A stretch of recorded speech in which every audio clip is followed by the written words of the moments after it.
si vous reprenez le 28 points déjà, vous apercevez que ça ne tient pas la route, que ce soit pour les Européens ou les Ukrainiens, et que ce n'est qu'à l'avantage de la Russie, il faut bien le constater, et que pour l'instant, la Russie n'a fait aucune avancée dans une modération de ses revendications.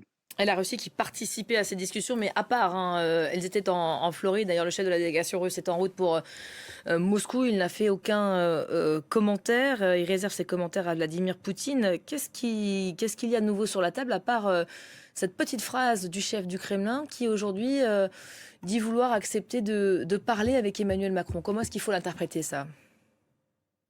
Je parlais de signaux faibles. Il est certain qu'il ne peut pas y avoir de négociation sans qu'il y ait une démarche avec toutes les parties prenantes. Or, l'Europe est partie prenante de la paix en Ukraine et en Europe. Il serait anormal qu'elle ne soit pas associée. Et je dirais que ce qu'a fait le président Macron part dans le bon sens. C'est-à-dire qu'il a effectivement, comme vous l'avez dit dans votre reportage, tendu la main.